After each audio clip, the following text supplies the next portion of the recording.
আমি চেষ্টা করব, আমি আর আমার মান সম্মানের কথা ভাববো না।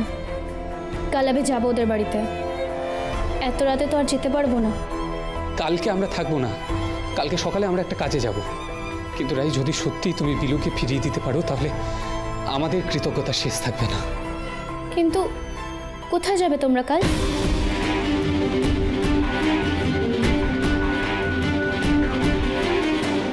প্রায় 6 বছর আগে আমার বাবা নিখোঁজ হয়েছে।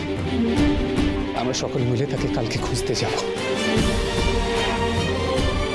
আর এই লড়াই, এই যাত্রায় যদি বিলু আমার সঙ্গে থাকে তাহলে আমার আনন্দের শেষ থাকবে না রাই। 6 বছর? আমি আমার বাবাকে 6 দিন না পেয়ে, না বাবলুদা, আমি যে করে হোক তোমাদের হেল্প করব, আর বিলুকে তোমাদের কাছে ফিরিয়ে দেব যদি আমার সঙ্গেও কথা বলে। তোমরা একটু সময় দাও আমাকে, কালকে তোমরা পৌঁছানোর আগেই আমি ওখানে পৌঁছে যাব। আমি আর কিচ্ছু ভাববো না, কিচ্ছু না। বিলুকে ফিরতেই হবে। আজ আমি আসি। সাবধানে।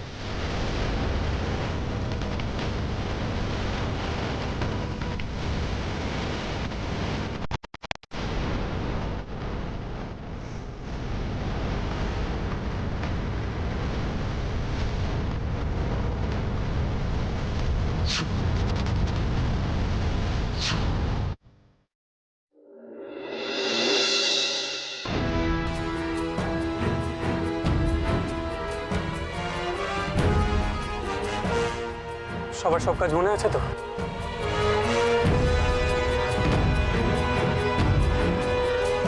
সবার আগে আমি আর ভুম্বল যাব। রাইট।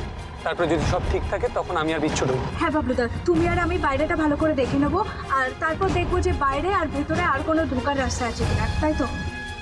রাইট। সব ঠিক থাকলে বাচ্চাদি তুমি না বাইরে আড়াল করে দাঁড়িও, আমি বরঞ্চ বাবলুদাকে পথ দেখিয়ে নিয়ে যাবো। বাবলুদা ঠিক বললাম তো?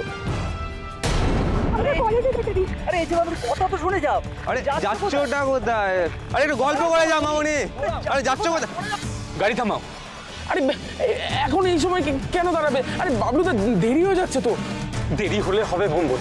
আমি 6 বছর হয়েছে আমার বাবাকে দেখতে পাইনি, কিন্তু আজকে যদি একটা মেয়েকে এরকম বিপদের মুখে ফেলে যাই তাহলে আমি আমার বাবার সামনে কোনোদিন দাঁড়াতে পারবো না। কি হলো? গাড়িটা থামাও।